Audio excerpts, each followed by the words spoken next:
Welcome to the Anonymous Andrew podcast. Life and the choices we make. The choices other people make. Why we choose to ignore the red flags. Red flags like gaslighting, cheating, addiction, mental illness, and much more. What role do they play in relationships?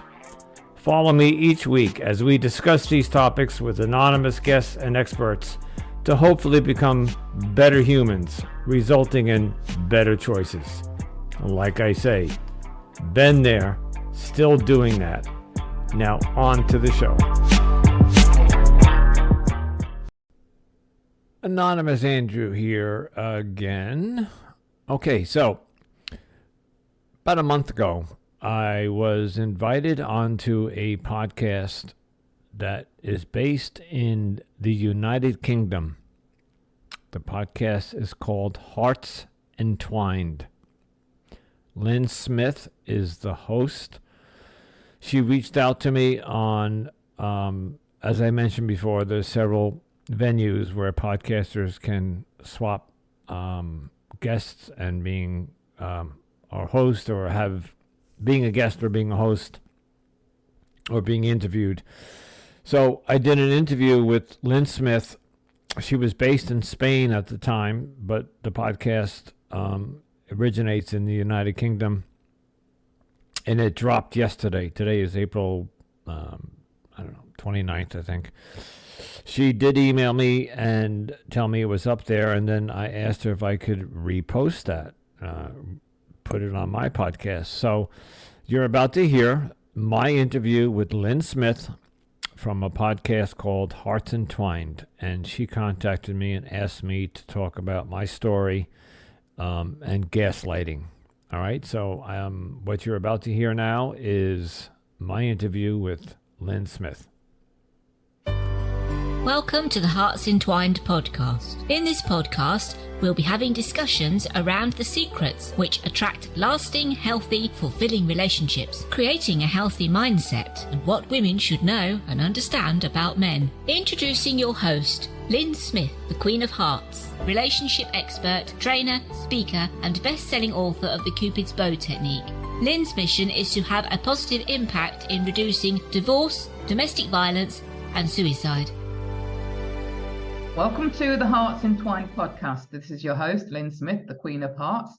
And today, listeners, we're going to be talking about gaslighting. We're going to be spilling the tea and how you can avoid being gaslit yourself. And today I've got a very lovely guest. His name is Andrew J. Peters. He has personally experienced this and is still on the recovery trail on the end of it. So welcome, Andrew. Good morning, or good afternoon, or good day to wherever you are. Thank you for having me. So, Andrew, first of all, for those listeners that have never heard the term gaslighting, or maybe have heard the gaslighting term, but don't really understand what it actually means, could you first of all explain what it actually means for our listeners? Oh, absolutely. So, gaslighting, so the term gaslighting actually comes from a 1933 Alfred Hitchcock movie, and I think it was entitled Gaslit or Gaslight. And it was about a man and a wife and his wife that he was stealing from. And in those days, they used gas lanterns to light their, this was in the 30s, so I guess where there was no electricity, whatever. So somehow he would go up into the attic. It's a whole story. You can look it up on the internet. He would go up in the attic and he would start going through her jewelry and looking for things. And when he would turn the gas lantern on in the attic, it would dim the house because it was using more gas. And so she would see the gas light dim. And she kept questioning him, why is the house getting dark and the gas going down? And he would come up with all these different explanations, and ultimately he said to her, "You're not seeing this. It's not the gas isn't going down." And he would make her doubt herself, and it's quite fascinating. They actually did a play on it, so there's a movie and a play about it. And over the last 50, I guess it's been 80 years now, whatever, the term morphed into our society and our culture. Gaslighting is a form of emotional and psychological manipulation to another individual. So it's not necessarily has to be romantic relationships. It could be done in the workplace. It could be done in platonic friendships, but you see it mostly in romantic relationships. So yeah, that's what gaslighting is: just manipulating somebody into thinking that they're crazy and that they're paranoid and that what they're seeing and experiencing is not real. So interesting. So you've been on the end of this, Andrew, and you're prepared to tell your story. And I think it'd be very valuable for any audience members that might be able to relate to this to hear your own personal story. Yes. Oh, Lyn. Now that I know about gaslighting, I did my research, but at the time, I was not familiar with, I had heard the term. 2.5 years ago, I was on a dating app and I met I'm from the United States, and I met a woman from another country, but who was living in the United States, who had emigrated here, and we clicked. We started dating, and we hit it off. I'm going to use cliches, but I don't like using them. But for purposes, the chemistry, the honeymoon period, all of that was just phenomenal. We were like two peas in a pod. Again, another cliche. I couldn't believe. And on top of this, she was from South America, and just a beautiful woman. And I just thought I hit the lottery. I've been around, I've been married, I've been divorced, I've had actually 2 marriages, one official, one civil union. And I've been in many relationships. By far, this one I thought this was my soulmate, my person. Anyway, everything was peachy keen, as they say, for many months, 6 months. Things were beautiful. But then it started to go downhill. I started seeing what we call the red flags, and I would question certain things that I was seeing that didn't make sense, or she would disappear if we had a date for that night, or if we had a time we were going to talk on the phone, or if we were going to watch a movie. She would just be gone and for hours, and finally, when I would get a hold of her, I would ask her where she was, and I would get all these crazy, convoluted answers that I didn't make sense. And in the beginning, when I questioned her on them, she got angry. She would say, here's an example. There was a time she went to Florida.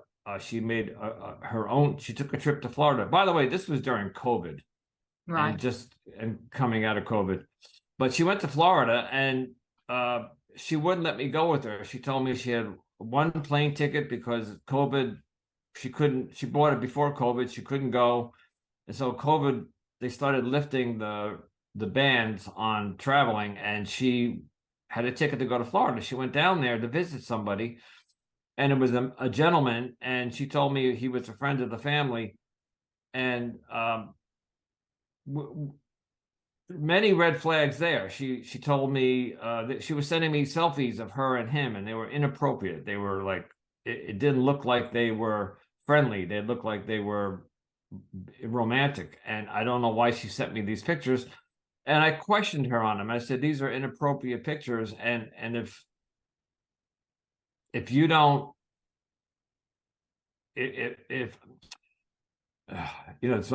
when I talk about this, it's emotional because it brings me right back to it. Yeah.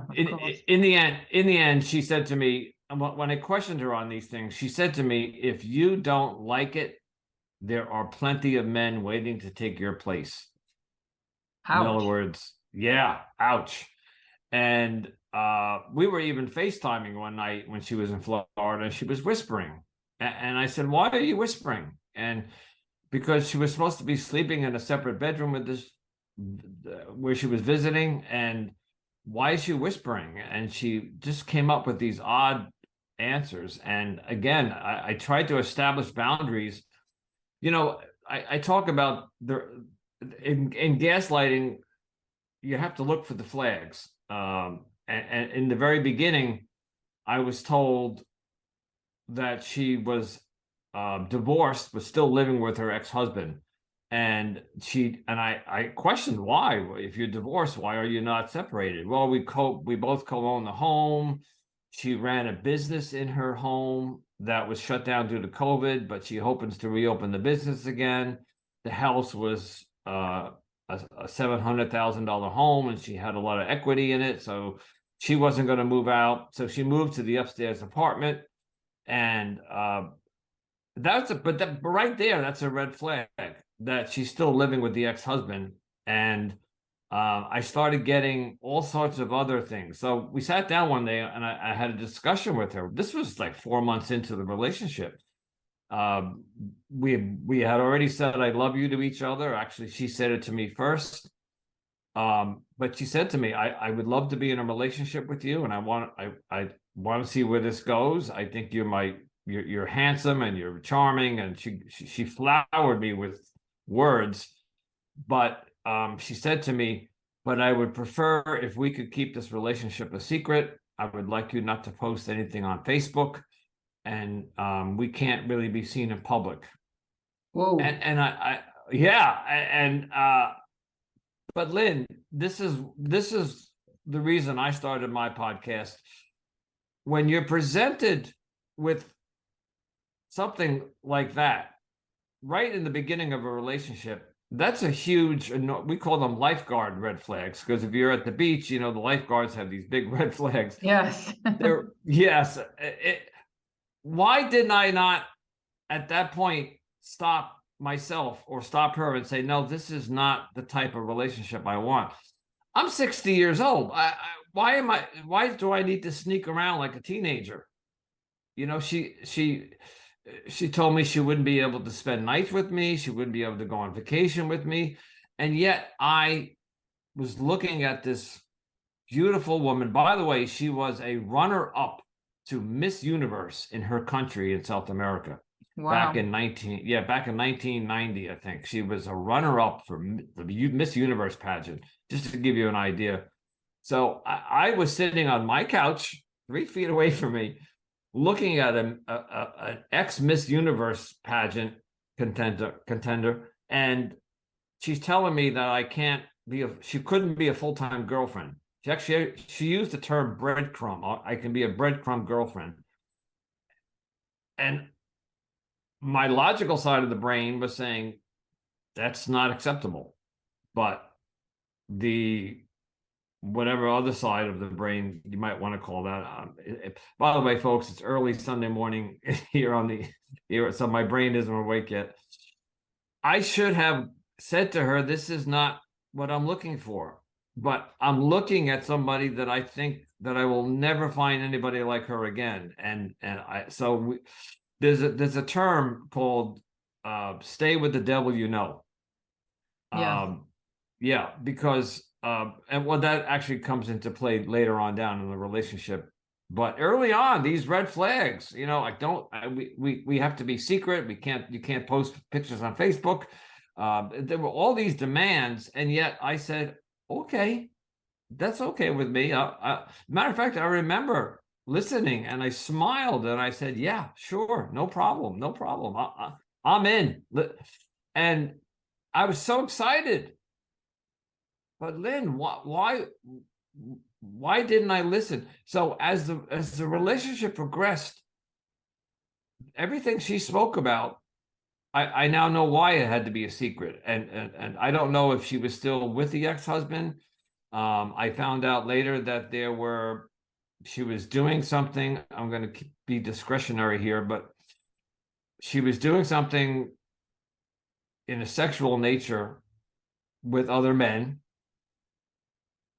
possibly for financial gain. And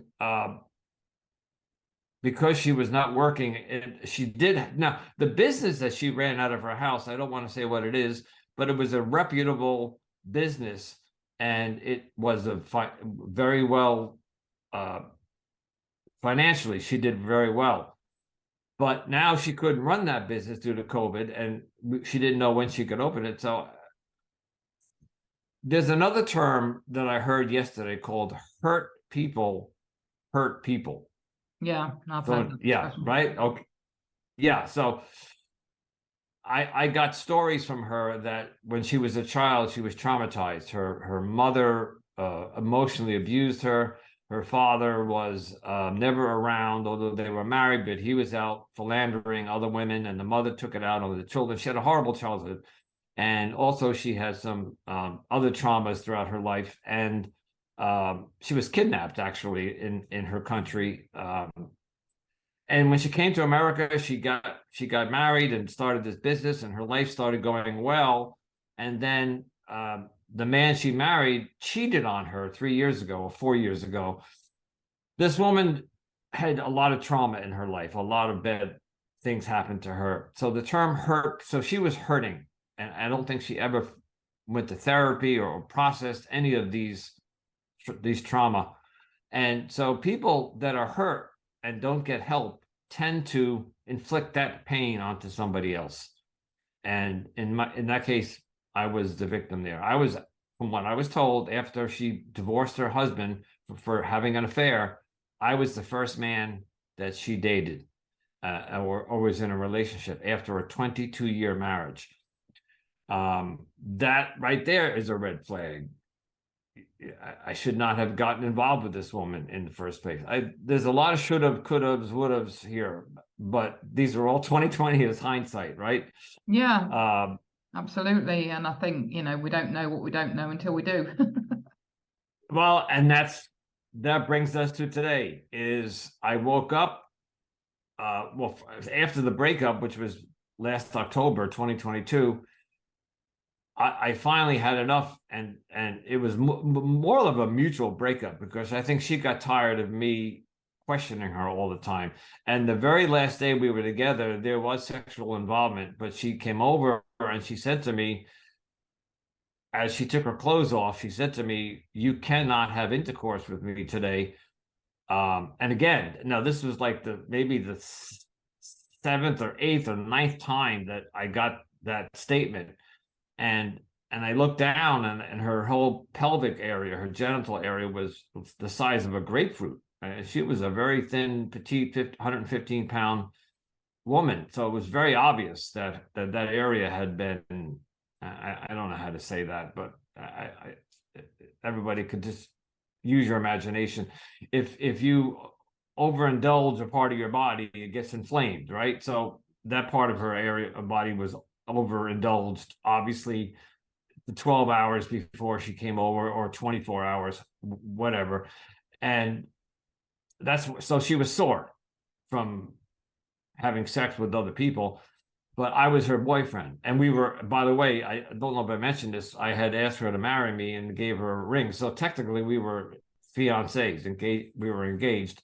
And I'm being told that I cannot have intercourse with her because and her reason wasn't, she didn't say to me I was having sex all night with other men. It was just, please respect my wishes and do as I say. And once again, I said, okay. It's just, it's a horrible place to be when your gut and in the rational, educated part of your mind is telling you this is not right. There is something wrong here. So that weekend that she came over, I finally called her out on it. I said, enough. This is, you are having sex with other men. And, it was more of a mutual breakup, because she grabbed her pocketbook and put her clothes on, and she just said goodbye and ran out of the house. And that's the last time I saw her. We did speak briefly a couple of times that week, but it has been a no contact breakup since this last October. There has been no texting, no emailing, no phone calls. Although I do believe I'm being, I think the word is trolled or stalked on social media. I think she's following me, and I'm getting the messages that are encrypted in these Instagram accounts that she is interested in getting back together. Lyn, before we recorded, we talked about narcissism. I think she had narcissistic tendencies, and I think she ran. So, I'm not saying she's a narcissist. There's a difference between narcissistic personality disorder and narcissistic tendencies, and I think she had them, and so she must have run out of people to manipulate. And whatever business she was doing in her private life is either not doing well or she gave it up. But she wants back in, and Lyn, I'm struggling. I love this woman. The stories that I'm telling you are horrible. And I haven't even told you half of it. There were so many incidents where she would just disappear, like I told you, disappear, or tell me she's going to a concert with her brother, and it turned out that she did not. There was one day that it was her birthday, and she came down, and I gave her presents, and we celebrated, and we were going to go out and have brunch, and she's all of a sudden said to me, oh, she picked up her phone and said, oh, my brother just texted me. I need to run back to my home. She lived 30 minutes away. I have to go home and get some documents and FedEx them to him because he's got a contract that's due. Now, her brother lived he was from Florida, but lived in another country. Why are these documents at your house that your brother from South America needs you to FedEx them on a Sunday? But what did I do? I got in the car and I drove her home, and she said to me, you can't come with me. You go to the restaurant and wait for me. These are just more examples. And so I went to the restaurant, and she said, I'll be there in an hour. This is on her birthday that we're spending together. And she went and did something. She told me that she had to mail these documents, but I couldn't go with her. And later she met me at the restaurant, and again, I looked at her and I said, you're lying to me. Where were you for the past hour? And why couldn't I go with you to FedEx to mail these documents, which I don't believe, and it turned out a couple of months later, I found out she did lie to me. This is just one example of so many deceitful lies and deceptions, but the entire relationship wasn't like this. I don't want the audience to think that it was like this. There was beautiful, beautiful times that we had together. We had so much in common. This is why I asked her to marry me, and I thought she was my soulmate.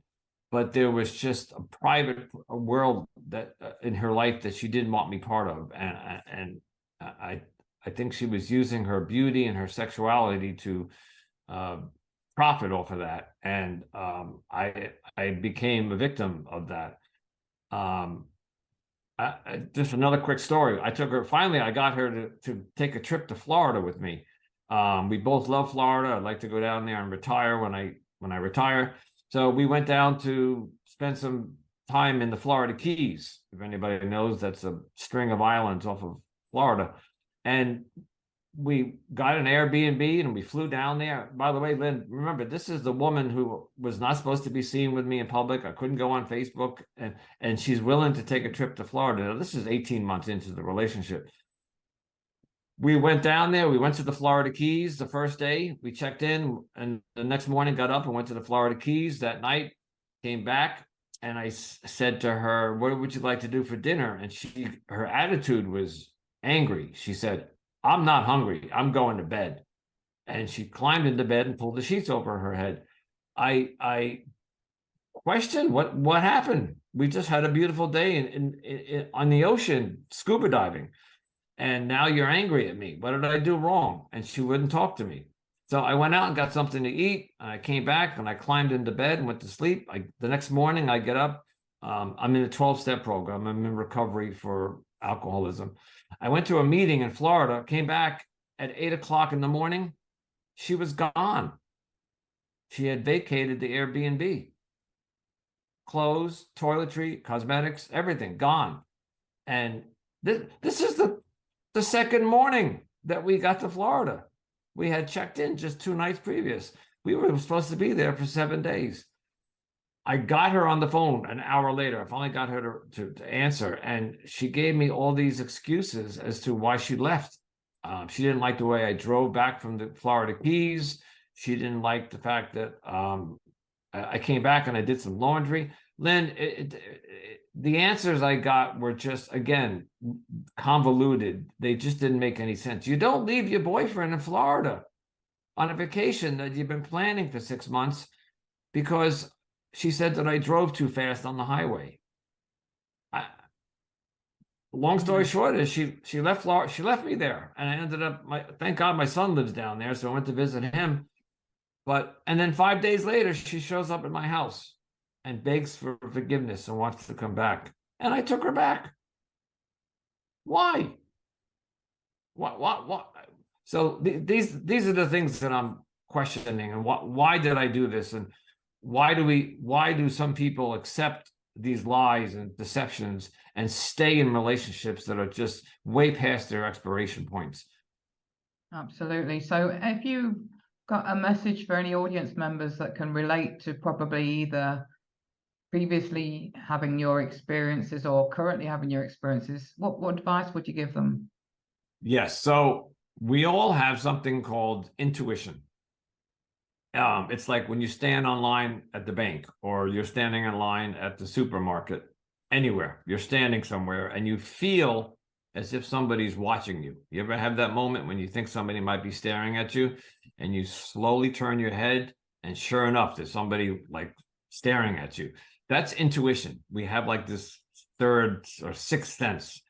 We all have it. Some of us have it more than others, whatever, fine-tuned.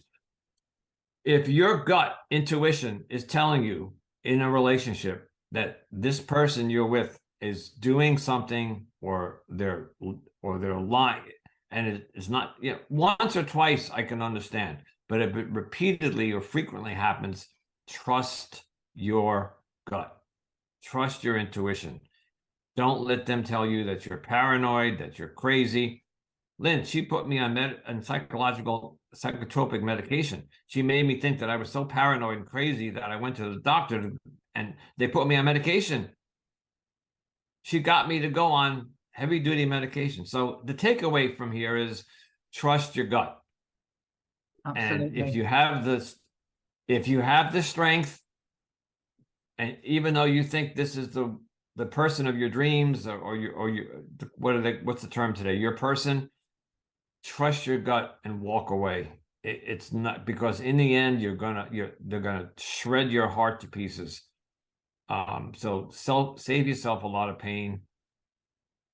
Pay attention to the red flags.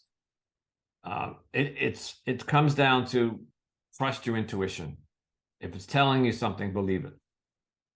Yeah, and actually know that you're worthy of better.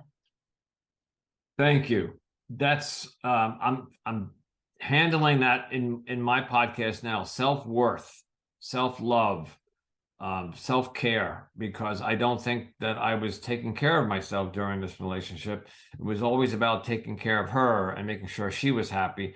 What about me? What do I deserve? I deserve better. Thank you for saying that, Lyn. Absolutely, you do. So for those audience members that would like to connect with you or contact you, Andrew, what's your best contact information? Okay, so my podcast is available globally on all platforms. Anonymous Andrew Podcast. Apple, Spotify, Amazon, Pandora, all platforms. I know you're in Europe, but I'm sure it's over there. But I guess my best way to contact me would be through Instagram. My account would be Anonymous Andrew Podcast. That's Instagram. And my Gmail account would be the same, Anonymous Andrew Podcast @gmail.com. Excellent. So any final words to leave the audience with that you can spare in terms of, how things are going for you now, how things are changing? Therapy. I had to take a deep look into myself, Lyn, because after 2 years and 3 or 4 months, I had to question how did I let this happen? And today I'm still in love with this woman. Why? So therapy, I'm doing a special treatment of therapy called EMDR. You can research that, but it's a special form of therapy for people that have had trauma. Therapy, meditation, find support groups, and do things like this. Talk about it. Get out there and talk about it. Don't keep it in. If you keep it in, it's only going to churn in. Your insides are going to churn. So talk about it. If you're going through something traumatic, find help. I'm in therapy over this. That's good for you. And just know, I'm going to affirm again that, you know, you are worthy, you do deserve better, and you do deserve love, and you are enough. Thank you so much, Lyn. It was a pleasure sharing this with you today, and you're doing great work. I've looked you up, and I've listened to some of your podcasts and your videos. Keep doing the work you do. Thank you so much. And thank you very much for being so vulnerable and sharing your story with us today, Andrew. I'm sure it's going to be very, very special and enlightening and helpful to those that might be in a position where they can relate. You're welcome. I hope I can help somebody today. Just one person would make me happy. Great. That's so good to hear. So it just leaves me to say, true love starts with opening our hearts. And until next time, goodbye for now. Thanks for listening to the Hearts Entwined podcast. You can follow Lyn via the Facebook group Two Hearts Entwined, or search Lyn Smith, inspirational speaker, at LinkedIn, or email lyn@hearts-entwined.com. That's LYN@hearts-entwined.com. Remember, true love starts with opening our hearts.